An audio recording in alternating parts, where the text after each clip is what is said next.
The air in the lawyer's office crackled with Dustin's smug satisfaction, a silent testament to his certainty that his mother's immense fortune would bypass me entirely. Yet, a single unexpected line from the will shattered his composure, replacing his triumphant grin with a shriek that rattled the very foundations of the room. My coffee cup clattered to the linoleum, fragments scattering as Mrs. Henderson's indignant voice pierced the thin wall of my apartment. "Your wretched sprinklers are drenching my begonias once more, Jerry!"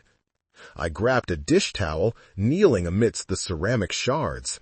65 years old, and I was still tidying up messes that weren't entirely my fault. The automatic sprinkler system I'd installed last month had one loose joint, sending water cascading over the property line every third day. I'd tried explaining the repair schedule to my neighbor, but patience wasn't Eleanor Henderson's strong suit. The phone rang. I ignored it, focused on soaking up the spreading coffee puddle. The answering machine would catch it, but the persistent ringing cut through Eleanor's continued shouting from next door, something about property values and inconsiderate tenants. On the fifth ring, I stood, tossing the soaked towel into the sink.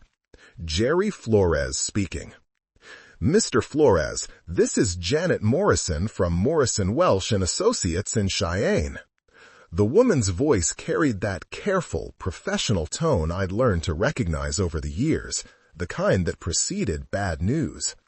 "I'm calling regarding Brianna Elizabeth Flores." My hand tightened around the receiver. No one had called Brianna by her full name in my presence for 15 years. What about her? "Sir, I'm very sorry to inform you that Mrs. Flores passed away on Tuesday evening. The funeral service is scheduled for this Friday at 2 o'clock at Riverside Memorial Chapel." The words hit me like a physical blow. I sank into the kitchen chair, its familiar creak suddenly too loud in the silence that followed. Tuesday evening. That was 3 days ago. 3 days while I'd been worrying about sprinkler systems and coffee stains. "Mr. Flores, are you there?" "Yes, I'm here." My voice sounded strange, distant. "How did you get my number?" "Your name was listed in Mrs. Flores's personal effects as an emergency contact. I understand you were previously married." Previously married? 22 years, reduced to a legal footnote. "Yes, we divorced in 2010. The words came automatically, muscle memory from various forms and applications over the years. "I see. Well, there will be a reading of the will following the service. Your presence would be appreciated." Beneficiary. The word felt foreign, impossible. Brianna had built her empire after our divorce, transforming the small consulting business she'd started during our marriage into something I barely recognized from newspaper articles. "Mr. Flores, will you be attending?" Through the kitchen window, I could see Eleanor Henderson examining her waterlogged begonias, hands on her hips in that stance that meant another confrontation was brewing. But her complaints seemed from another world now, muffled and insignificant. "The chapel," I said slowly. "Which one did you say?" "Riverside Memorial on Grand Avenue. The service begins at 2, followed by a brief reception. The will reading is scheduled for 4:30 in our offices downtown." I found myself nodding, though she couldn't see me. "I'll be there." After hanging up, I remained in the chair, staring at the phone as if it might ring again and deliver different news. The coffee stains on the floor had already begun to set, dark rings that would need scrubbing, but I couldn't move. Couldn't process the simple fact that Brianna, vibrant, stubborn, impossible Brianna, was gone. The afternoon light slanted through the kitchen window, illuminating dust motes that danced like memories I'd tried so hard to forget. As I sat there, the name Brianna Elizabeth Flores echoed in my mind, each syllable pulling me backward through time until I was standing in Murphy's Diner on a snowy February evening in 1987, watching a woman in a red wool coat argue with the manager about his hiring practices. "You're telling me you won't consider female applicants for weekend manager because women can't handle the pressure?" Her voice carried across the nearly empty restaurant, clear and uncompromising. "That's the most ridiculous thing I've heard all week." I'd stopped mid-bite of my apple pie, fork suspended halfway to my mouth. The woman had turned slightly, and I could see her profile. Sharp cheekbones, determined jaw, dark hair that caught the fluorescent light. She was magnificent in her anger, and I found myself hoping the manager would keep arguing just so I could listen to her tear his logic apart. "Ma'am, I didn't mean any offense." "Of course you didn't mean offense. You just meant to discriminate." She pulled a business card from her purse, sliding it across the counter. "When you change your mind about hiring based on qualifications rather than outdated assumptions, call me." The door chimes jingled as she left, and the diner felt smaller somehow, drained of electricity. I watched through the window as she climbed into a blue Honda Civic, noting how she checked her mirrors twice before pulling into traffic. Careful, methodical, but not afraid to fight for what was right. "That one's trouble," the manager muttered, loud enough for the whole place to hear. I stood up, leaving a $5 bill next to my half-eaten pie. "No," I said, surprising myself with my certainty. "That one's extraordinary." The business card lay abandoned on the counter. Brianna Chen, business consultant. I memorized the phone number before stepping into the February wind. It took me 3 days to work up the courage to call. When I finally did, she answered on the second ring with a brisk, "Brianna Chen." "This is Jerry Flores. We haven't met, but I saw you at Murphy's Diner on Friday night." A pause. "Ah, the man with the apple pie who defended my honor to the manager. You heard that? I was getting my gloves from the car. You left a good tip, too." I could hear the smile in her voice. "So, Jerry Flores, what can I do for you? Have dinner with me somewhere better than Murphy's?" Another pause, longer this time. "Are you asking me on a date, or do you need business consulting?" "Definitely a date. Though if you have any advice about convincing beautiful women to have dinner with strangers, I could use the consultation." She laughed, a real laugh, not the polite sound women sometimes made when men tried to be charming. "Saturday night, Romano's on 3rd Street, 7. She wore the same red coat to dinner, but underneath was a black dress that made my pulse race. We talked for 3 hours about everything except business. Her childhood in California, my job at the power plant, our shared love of old movies and newer books. When she laughed at my story about accidentally flooding my apartment while trying to fix a leaky faucet, I knew I was falling. 6 months later, I proposed in that same diner, sliding a ring across the same counter where she'd left her business card. "Marry me, Brianna Chen. Make me the luckiest man in Wyoming." She said yes before I'd finished asking. Our wedding day blazed with September sunshine, the kind of perfect weather that makes promises feel possible. Brianna wore her grandmother's dress, altered to fit her smaller frame, and carried wildflowers we'd picked that morning. My hands shook as I slipped the ring onto her finger. "Forever," she whispered, and I believed her completely. Dustin arrived 2 years later, a squalling, red-faced miracle who transformed our quiet house into something alive with purpose.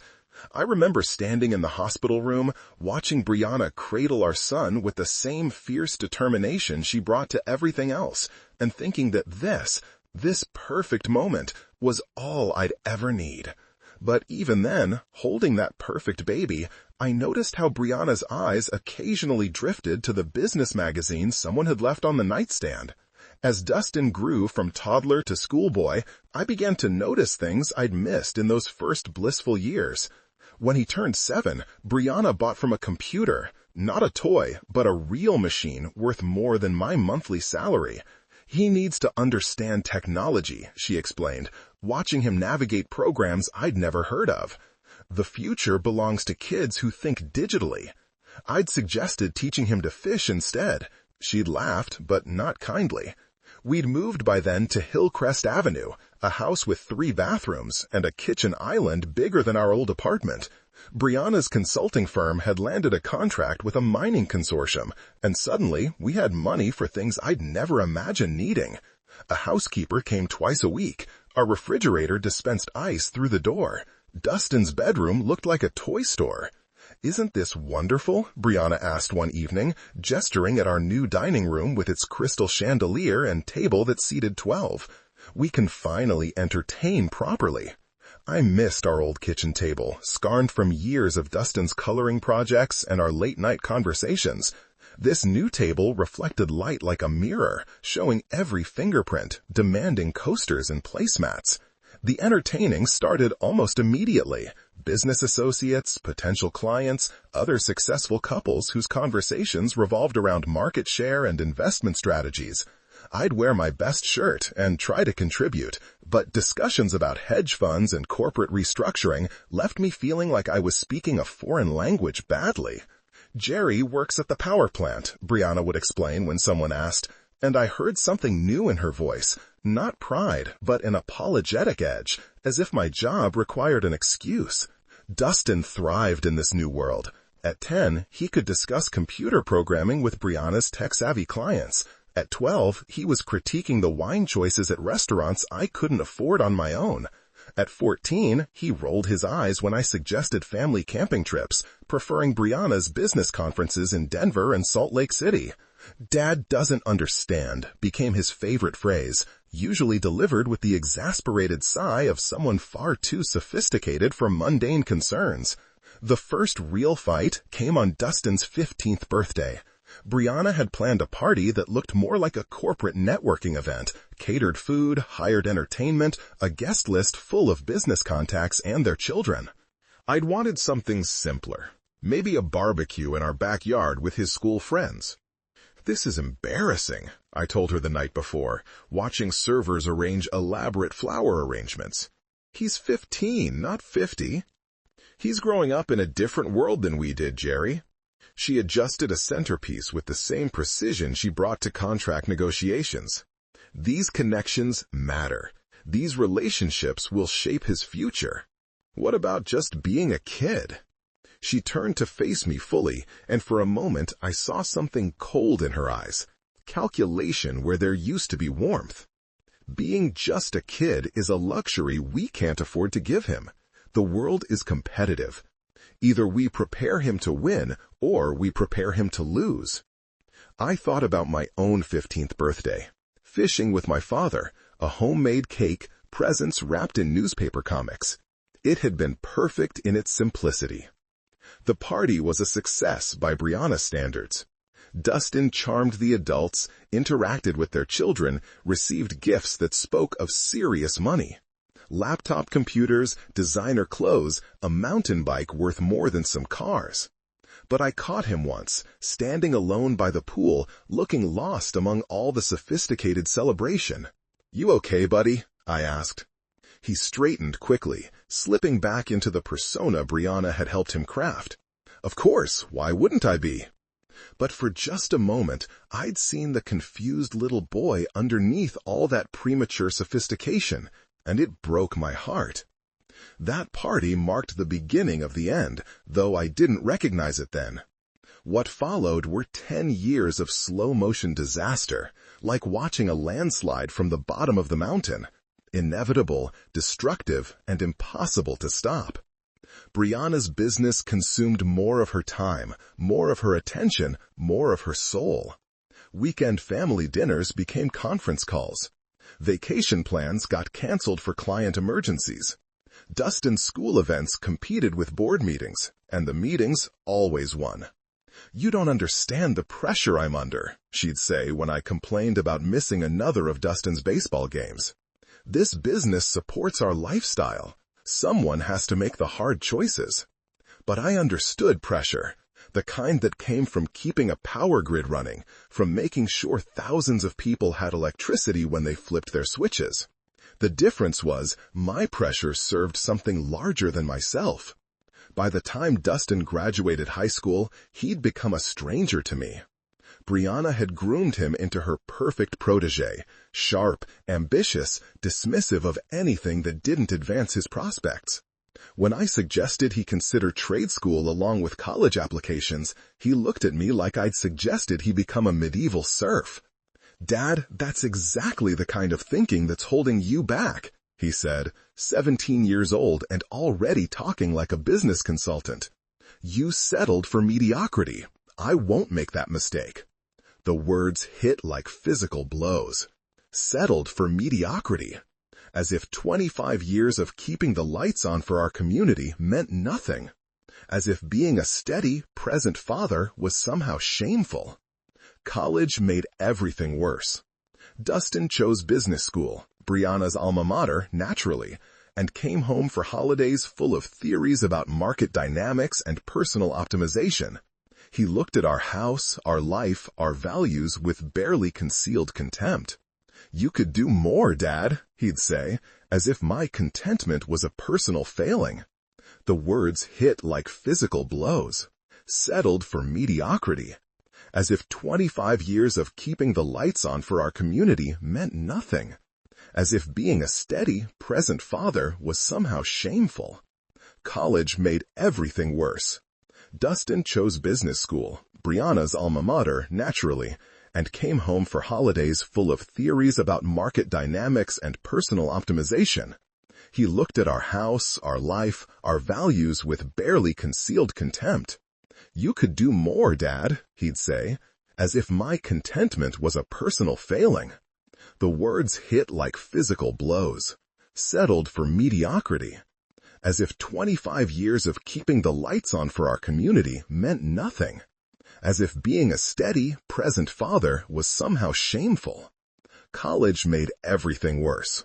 Dustin chose business school, Brianna's alma mater, naturally, and came home for holidays full of theories about market dynamics and personal optimization. He looked at our house, our life, our values with barely concealed contempt. "You could do more, Dad," he'd say, as if my contentment was a personal failing. "Mom started with nothing and built an empire. You've had the same job for 20 years.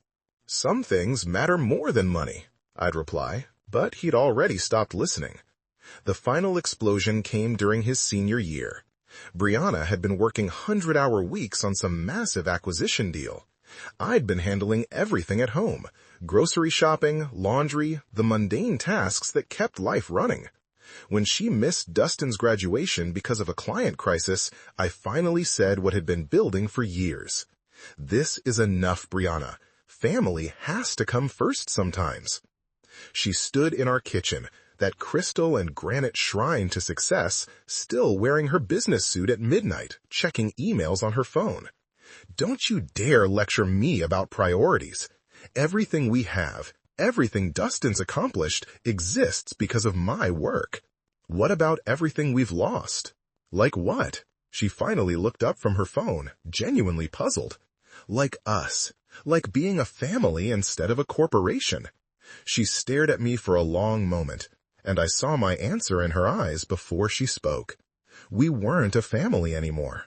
We were a business arrangement that had outlived its usefulness. "Maybe it's time we stopped pretending this is working," she said quietly. The divorce took 6 months. Brianna's lawyers were efficient, professional, devastating. I got the house on Maple Street, our old starter home that she'd kept as rental property, and enough money to live modestly. She got everything else, including Dustin's unquestioned loyalty. "You're holding him back, too," Dustin told me during one of our last conversations before he moved to Denver to work for Brianna's company. "All this guilt about family values and simple living, it's toxic, Dad. I can't be around that negativity anymore." I sat alone in my empty house afterward, surrounded by boxes of memories from a life that apparently meant nothing to the people I'd loved most. Now, 15 years later, the afternoon light was fading outside my apartment window. My coffee had grown cold, the ceramic shards still scattered on the floor. Somewhere across town, funeral preparations were underway for the woman who'd once promised me forever, and I had no idea why she'd remembered my name in her will. The 3 days between Janet Morrison's call and the funeral had passed in a strange, suspended state. I'd cleaned my apartment twice, pressed my one good suit, and rehearsed conversations that would never happen. Each morning, I'd considered not going, but each evening found me still committed to paying my respects, whatever the cost. Friday morning arrived gray and cold, typical May weather in Wyoming.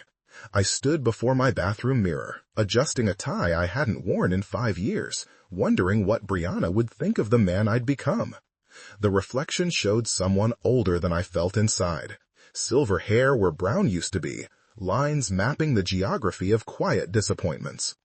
The drive to Riverside Memorial Chapel took 20 minutes, through neighborhoods that told the story of Rock Springs' economic divide.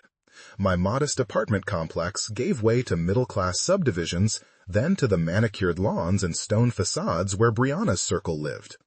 The chapel sat on a hill, overlooking the town, its Gothic architecture suggesting permanence and prosperity.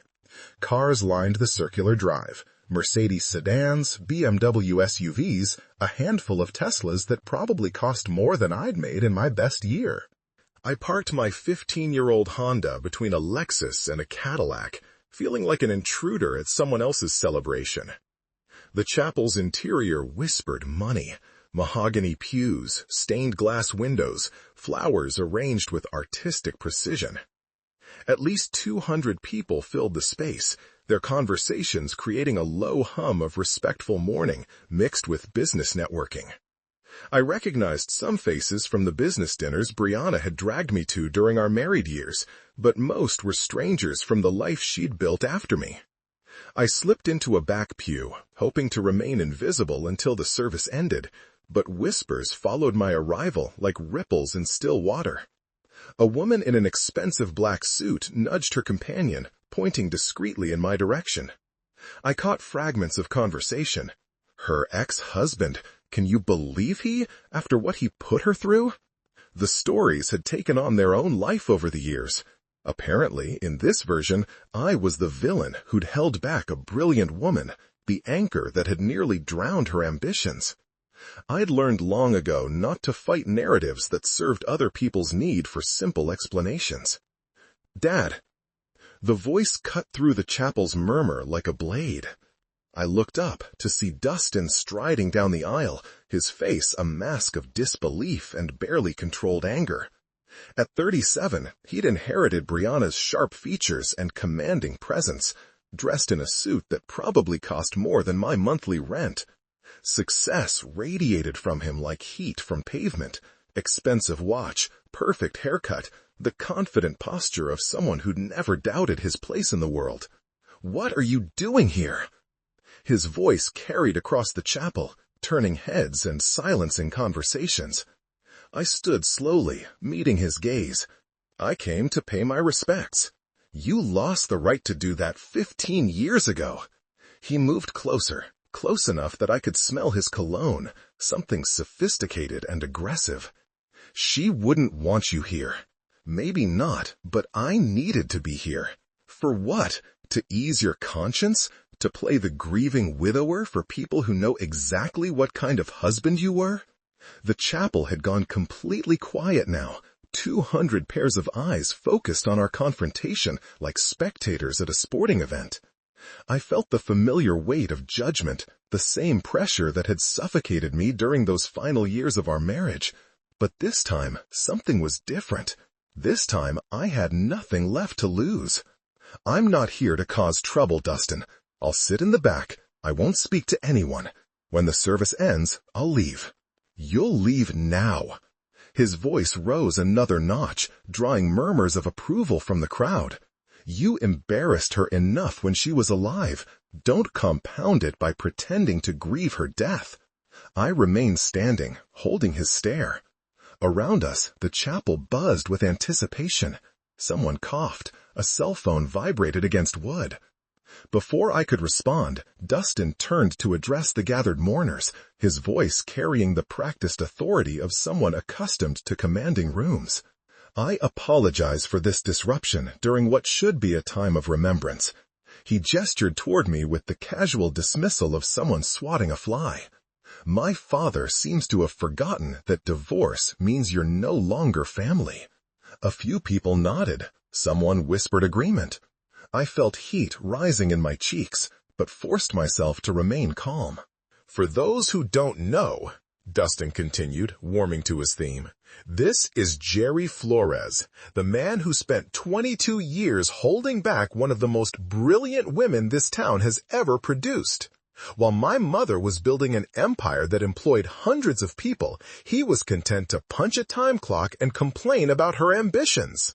Dustin, that's enough. The words came out harder than I intended. Is it? Because I think these people deserve to understand why you're really here.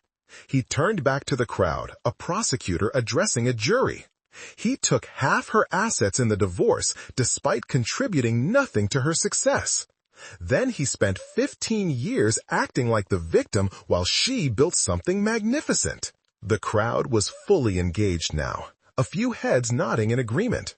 I saw faces I recognized, former neighbors, people I'd considered friends during the marriage. None of them met my eyes. She supported him for years while he refused to grow, refused to take risks, refused to be the partner she deserved. And now that she's gone, he shows up expecting sympathy, expecting to be treated like he mattered in her life. Each word landed like a physical blow, not because they were entirely untrue, but because they reduced 22 years of marriage to a simple story of failure and blame. I thought about defending myself, explaining the complexity of what we'd shared, the love that had existed alongside the growing incompatibility. But what was the point? These people had chosen their narrative long ago. My mother died building something that will outlast all of us, Dustin concluded, his voice rising with conviction. She deserved a husband who would have helped her reach those heights, not one who tried to drag her down to his level. The chapel fell silent. I stood there, fully exposed, feeling the weight of 200 judgmental stares. Part of me wanted to walk out, to spare myself the continued humiliation. But another part, the part that had loved Brianna Chen more than anything else in the world, refused to be driven away from her final goodbye. "Are you finished?" I asked quietly. Dustin's eyes flashed with surprise. He'd expected me to crumble, to slink away in shame. When I remained standing, his confidence flickered for just a moment. "I loved your mother for 40 years, I said, my voice carrying clearly through the silent chapel. 22 of them as her husband, 18 more as someone who wished her well, despite everything that went wrong between us. I'm not here to make claims or demand recognition. I'm here because once upon a time, we made promises to each other that mattered, and I choose to honor that memory." I sat back down, folding my hands in my lap. Around me, the silence stretched uncomfortably. Dustin stood frozen in the aisle, apparently unprepared for resistance to his public trial. "The service will begin in 5 minutes, someone announced from the front of the chapel. The funeral director probably, trying to restore order to his carefully orchestrated event. Dustin shot me one final look of contempt before striding toward the front pew, reserved for family. As conversations gradually resumed, I caught fragments of continued gossip. Nerve of some people. Poor Dustin having to deal with this. Should have stayed home. But I stayed through the eulogy that painted Brianna as a visionary who'd overcome obstacles to achieve greatness. Through the readings from business associates who spoke of her leadership and innovation.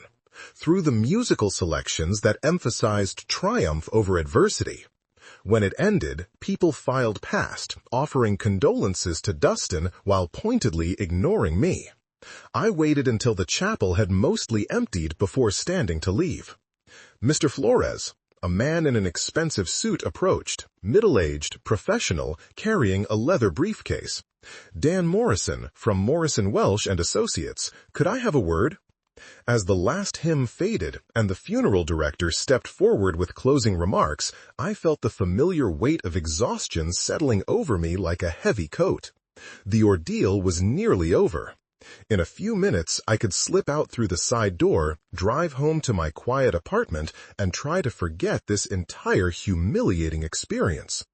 Around me, people were gathering their things, purses, programs, the subtle restlessness that signals a formal event's end. Dustin stood near the front, accepting condolences with the practiced grace of someone accustomed to being the center of attention. A few people glanced my way, but most had already dismissed me as irrelevant to the day's proceedings. I was reaching for my jacket when a voice stopped me. "Mr. Flores." Dan Morrison approached with measured steps, his expensive suit impeccable despite the long ceremony.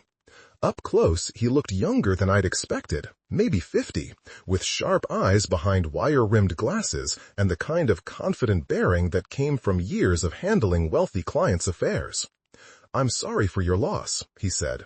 "Dan Morrison, Morrison Welsh Associates. We spoke briefly after the service." "Thank you." I shook his hand, noting the firm grip and direct gaze.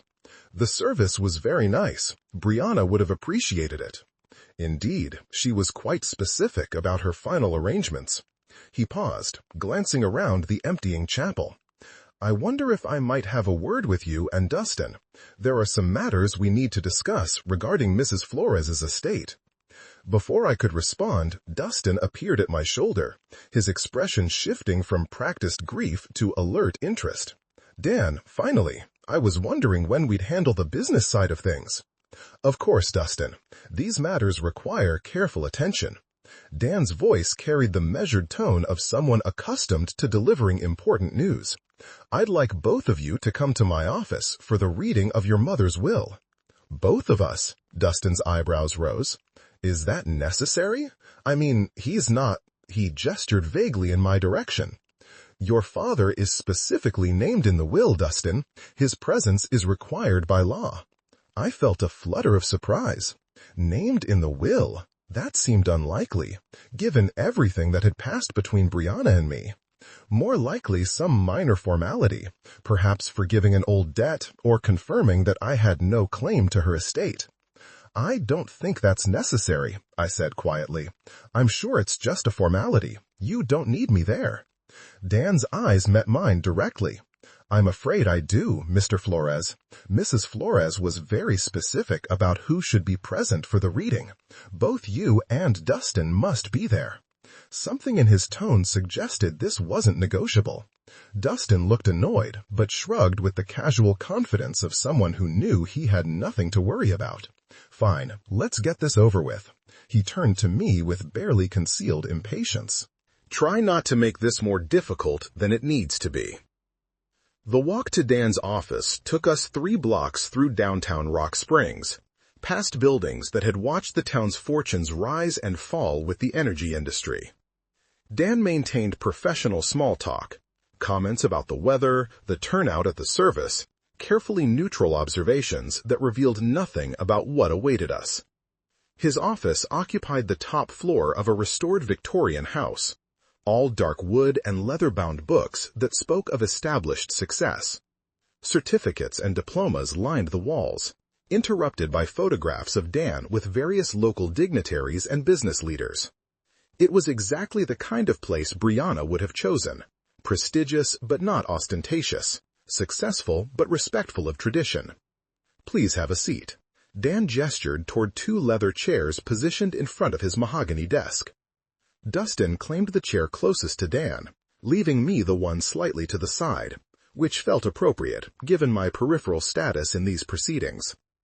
Dan settled behind his desk and opened a thick file folder, extracting several legal documents with the careful precision of someone who'd performed this ritual countless times.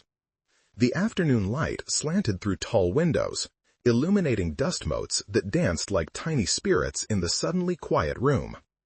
"Before we begin," Dan said, adjusting his glasses, "I want to express my condolences again. Brianna was not only a valued client, but someone I considered a friend. Her loss is deeply felt by everyone who knew her."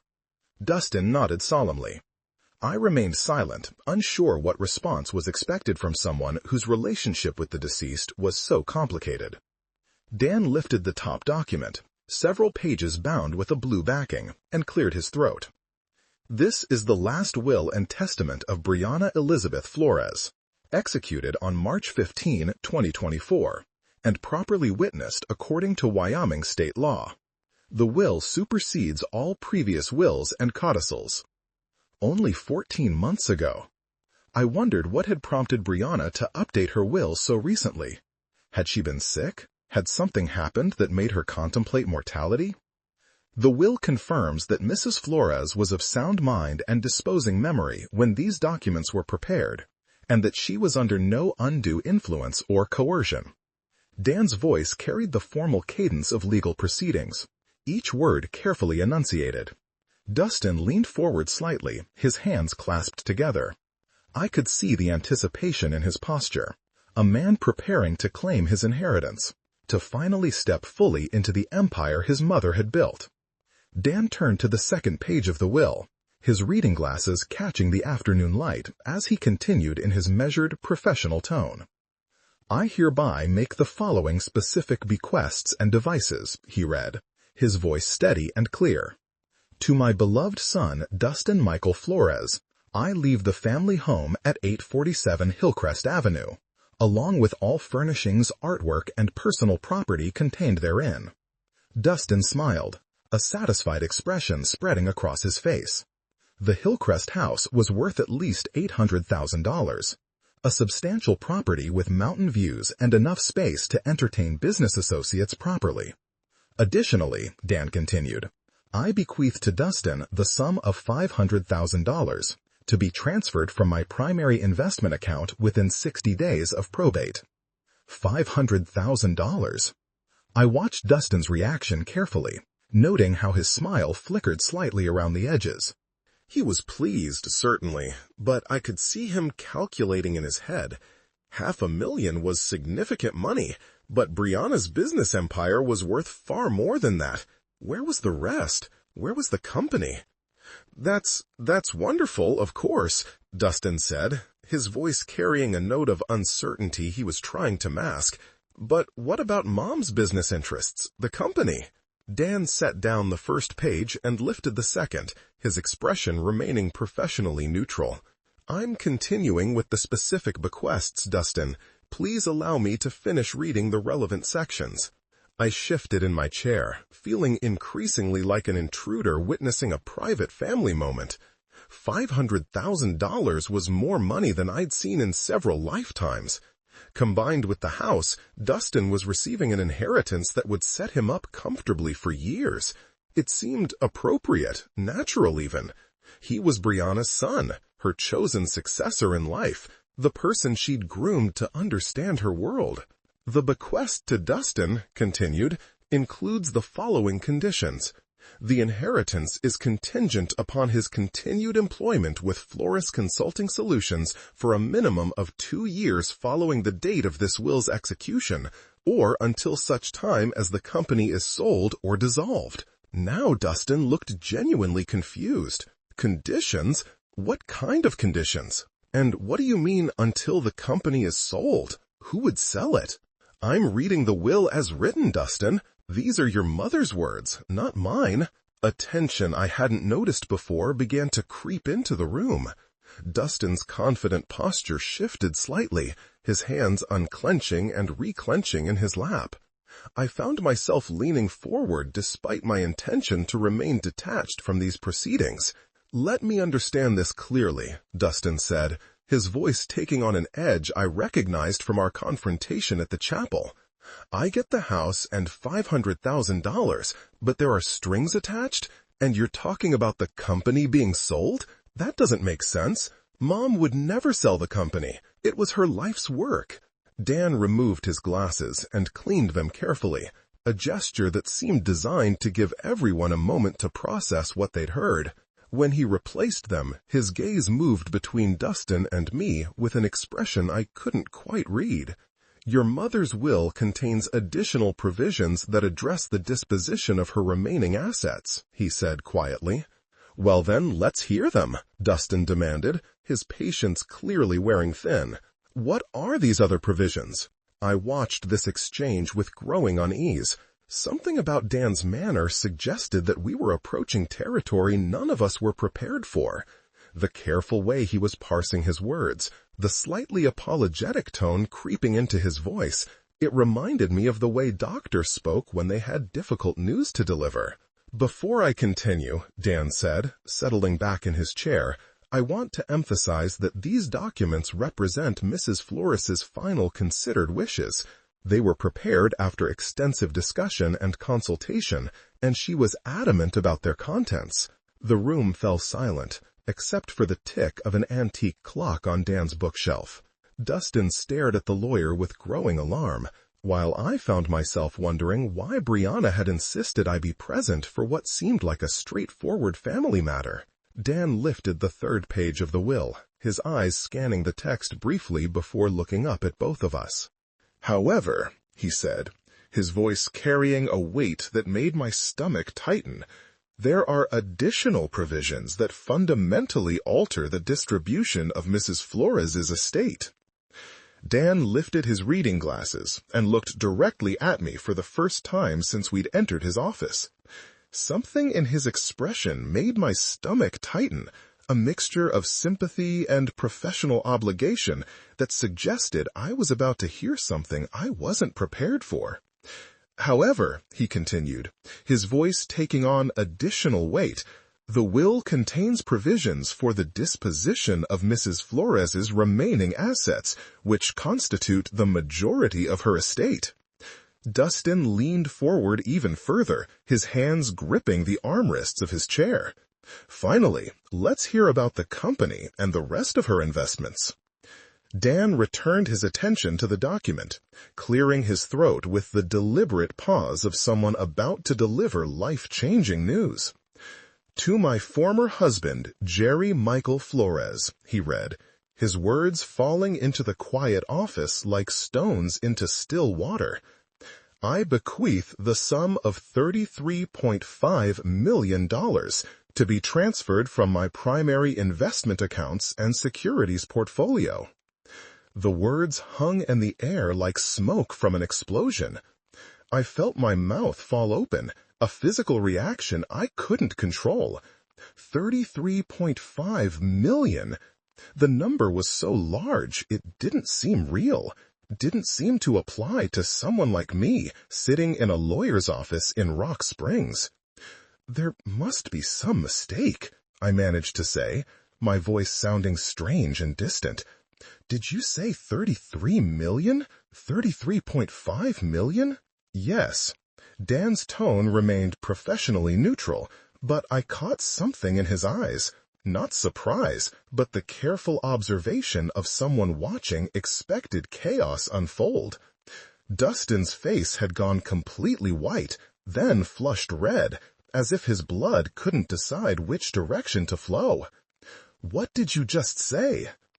Additionally, Dan continued reading, apparently determined to deliver the complete bombshell, I transferred to Jerry Flores controlling interest in Flores Consulting Solutions, including all subsidiary companies, real estate holdings, and business assets. This transfer includes 65% ownership of all corporate entities and an appointment as chairman of the board of directors. I couldn't breathe. The room seemed to tilt sideways, as if the laws of physics had suddenly changed their minds about how the world should work. Controlling interest in Brianna's company, the empire I'd watched her build from nothing, the business that had eventually consumed our marriage, the source of wealth that had made me feel so inadequate. She was giving it all to me? This can't be right. My voice came out as barely a whisper.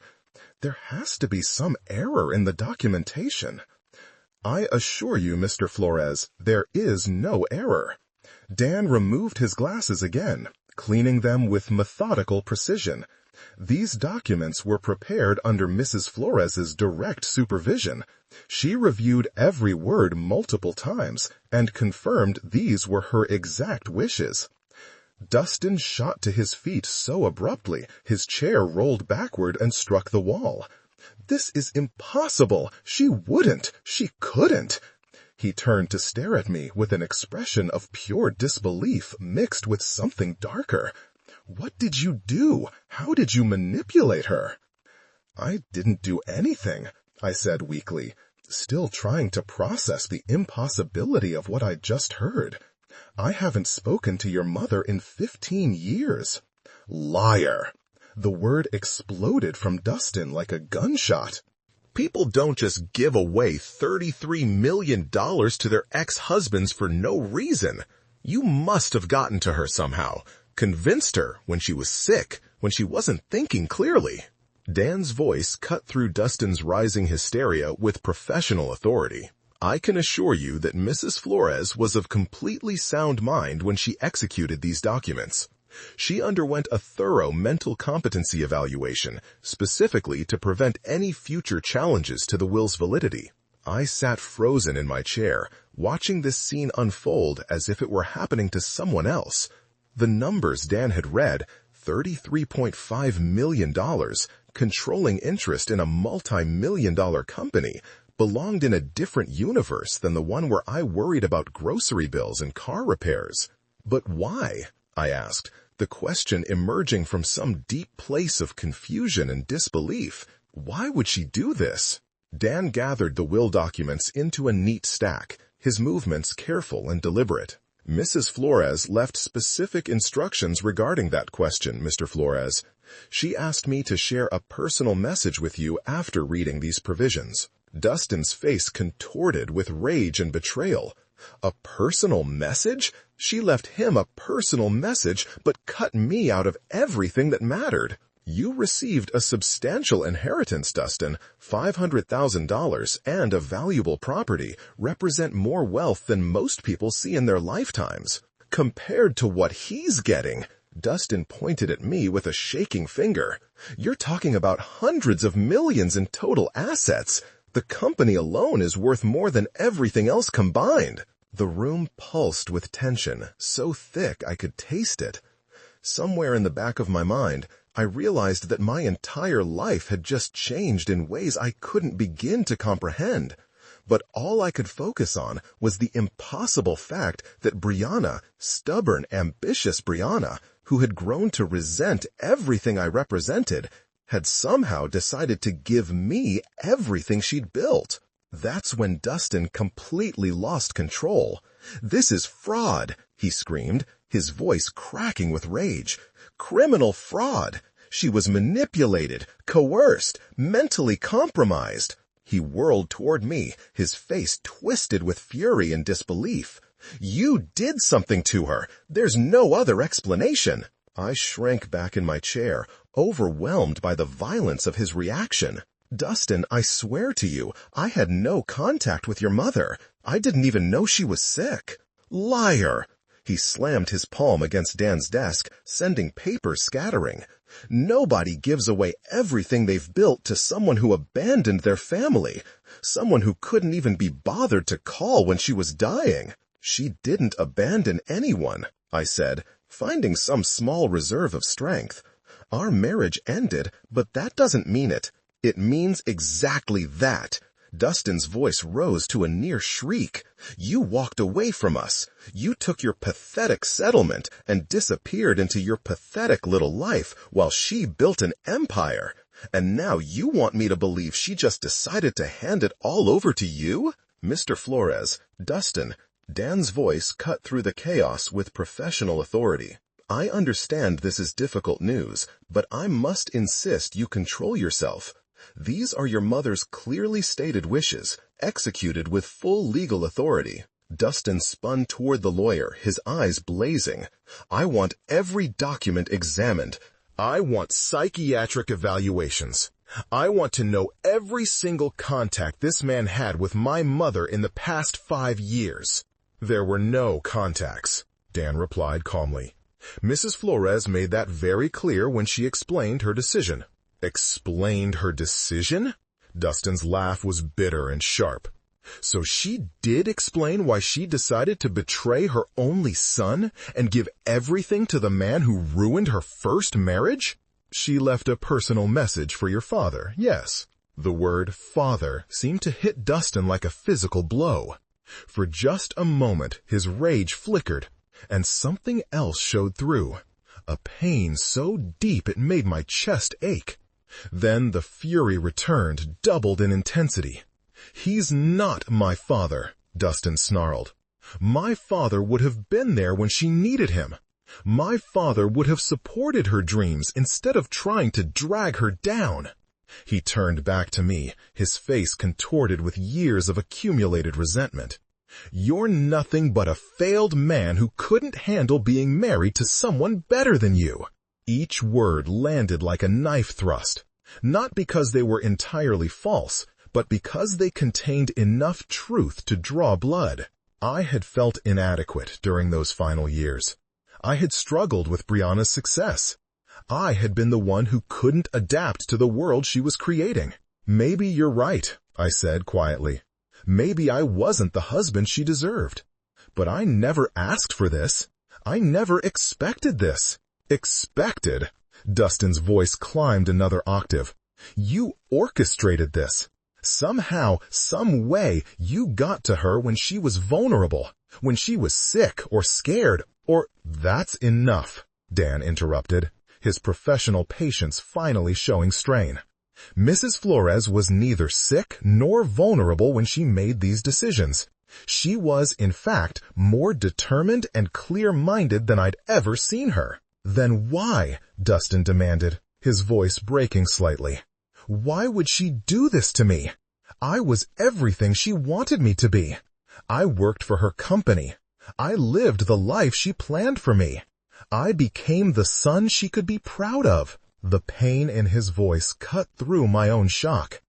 Despite everything, the years of hostility, the public humiliation, the bitter accusations, I saw him clearly for a moment, a man who had spent his entire adult life trying to earn his mother's approval, only to discover she'd given her ultimate validation to someone else. "She left a message explaining her reasoning," Dan said gently. "Would you like me to read it?" Dustin's hands were shaking now, his whole body vibrating with suppressed rage and grief. A message? She couldn't explain it to my face, but she left a message for him? "The message addresses both of you, actually. It was meant to be shared after the will reading." I found my voice, though it came out hoarse and uncertain. Maybe we should hear what she had to say." Dustin's eyes locked on mine with pure hatred. "You have no right to make decisions here. You have no right to any of this." But even as he spoke, I could see the desperate need in his expression, the need to understand why his mother had chosen to shatter everything he'd believed about his place in her world. Dan was already reaching for another envelope, one with personal message written across it in Brianna's familiar handwriting. Dan raised his hand, commanding silence with the authority of someone accustomed to controlling emotional courtrooms. "Enough, both of you." His voice cut through the tension like a blade. "Before this goes any further, I have something that will explain everything." He opened the manila envelope with Brianna's distinctive handwriting across the front, extracting several pages of cream-colored stationery. Brianna knew this moment would be difficult. She asked me to read this personal message after the will was announced. Dustin slumped back into his chair, his rage momentarily displaced by desperate curiosity. I remained frozen, afraid to hope for understanding, but desperate for any explanation that might make sense of this impossible situation. Dan cleared his throat and began reading in Brianna's own words. "My dearest Jerry, if you're hearing this, it means I'm gone, and you're probably sitting in Dan's office wondering if the entire world has lost its mind. I can picture your face. That expression you used to get when I'd rearrange the living room furniture without warning, confused but trying to be polite about it. Despite everything, I felt my lips curve into the ghost of a smile. She'd captured that expression perfectly, and somehow hearing her voice through Dan's reading made her feel present in the room. I know this inheritance comes as a shock. I know you're probably thinking there's been some terrible mistake, that you don't deserve this money or this responsibility. But Jerry, you're wrong. You deserve every penny, and I'm going to tell you why." Dan paused, glancing up at both of us before continuing. "I never stopped loving you. Not during our worst fights, not during the divorce proceedings, not during these 15 years of stubborn silence. I was angry with you for not understanding my ambitions, but I was angrier with myself for choosing those ambitions over our marriage. You tried to save us, Jerry. You begged me to find balance, to remember what mattered. I was too proud and too afraid to listen. The words hit me like physical blows. I felt tears starting, hot and unexpected, as decades of guilt and regret crystallized into this moment of impossible absolution. Dustin, the message continued, and I saw my son's head snap up at hearing his name. My beautiful, brilliant boy. I know you're furious right now, probably convinced your father somehow manipulated me. But sweetheart, you're not ready for this inheritance. Not yet. Dustin's face went white, then red, cycling through emotions too quickly to track. You've lived your entire adult life in the shadow of my success, accepting the benefits without understanding the responsibility. You've never had to build something from nothing, never had to make the hard choices that wealth requires. More importantly, you've spent 15 years hating a good man for crimes he never committed. That's not true, Dustin whispered, but his voice lacked conviction. Dan continued reading. Jerry taught me about character, about integrity, about the kind of strength that doesn't need to prove itself through cruelty or judgment. I forgot those lessons when I chose money over marriage, business over love. But I never forgot the man who taught them to me. I was crying openly now, not caring how it looked. Brianna's words were rebuilding something inside me that I thought was permanently broken. The sense that I had value, that my quiet life of dignity and service meant something. Dustin, you have received enough to live comfortably and explore who you might become without the weight of unlimited wealth. Learn to build something yourself. Learn to value people over profit. Learn to forgive your father for the crime of being human and imperfect. Dustin made a sound like a wounded animal, but whether from rage or pain, I couldn't tell. Jerry, you're inheriting more than money. You're inheriting the chance to do what I should have done, to use wealth as a tool for good rather than a weapon for proving superiority. I trust you because you never wanted this, because you'll never use it to hurt people the way I sometimes did. The message continued for several more paragraphs, outlining practical arrangements and expressing hopes for both our futures.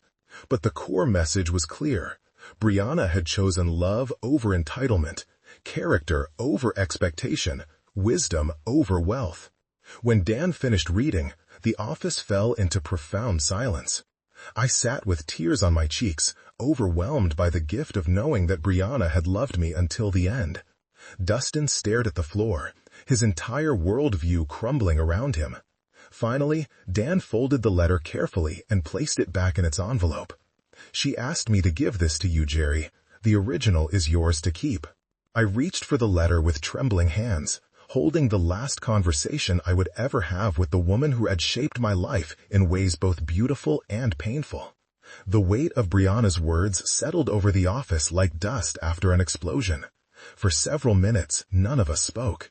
I held her letter against my chest, feeling the physical reality of her final gift, not just the money, but the restoration of my worth in her eyes, and more importantly, in my own. Dustin was the first to break the silence. This isn't over, he said quietly, but the fire had gone out of his voice. I can contest this.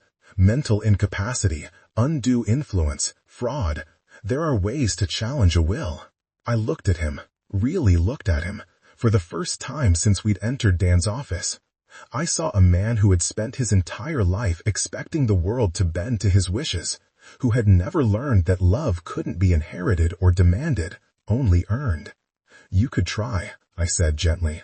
But your mother was right, Dustin. You're not ready for this responsibility. And you are? His laugh was bitter, hollow. You're a nobody, Dad. A retired power plant worker with no business experience, no connections, No understanding of what it takes to run a company worth hundreds of millions.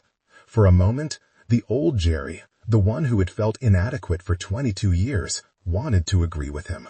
But Brianna's words echoed in my mind. You deserve every penny.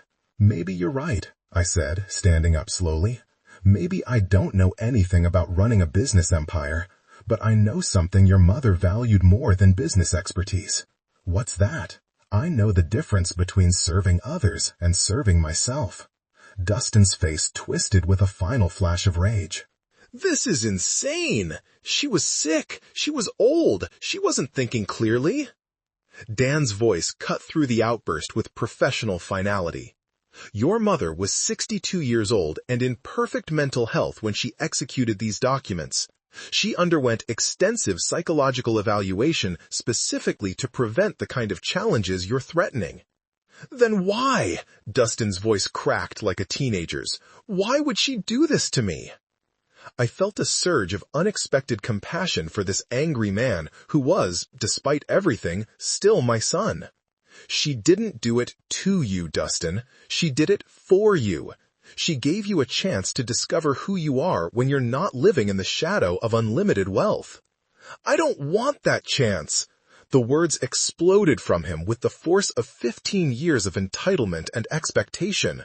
I want what's rightfully mine. What's rightfully yours, I said quietly, is $500,000 and a house worth nearly $1 million. That's more than most people see in a lifetime. What you think you deserved was never really yours to begin with. Dustin stared at me for a long moment, and I saw him realize that something fundamental had changed. The man he'd publicly humiliated that morning, the father he'd dismissed as a failure, was no longer asking for his approval or understanding.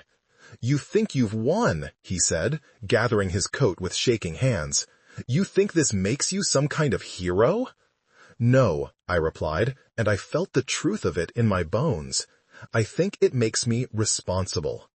He stood at the office door for a moment, seeming smaller than when he'd entered. This isn't finished. Yes, it is, I said gently. This finished the moment your mother made her choice. The only question now is what you do with the life she's given you. He left without another word, the door closing behind him with a soft click that seemed to echo in the sudden quiet.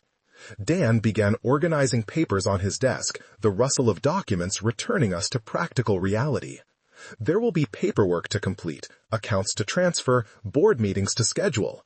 The company's current management team is excellent. They can help you transition into your new role. I nodded, still processing the magnitude of what had happened. Dan, can I ask you something? Of course. Did she really love me, even after everything that went wrong between us? He smiled, the first genuine smile I'd seen from him all day. Jerry, she talked about you every time we met. Not about the divorce, not about the problems, about the man who taught her that success without character is just expensive failure. I walked out of that office a different man than the one who had entered. The afternoon sun felt warmer, the air cleaner. I had work to do, responsibilities to embrace, a company to learn about and improve. But for the first time in 15 years, I felt worthy of the challenge. Justice, I realized, wasn't about revenge or vindication. It was about recognition. The recognition that character matters more than credentials, that patience outlasts entitlement, and that love, real love, never truly dies. Brianna had seen all of that, and in her final act, she had given me the chance to prove her right.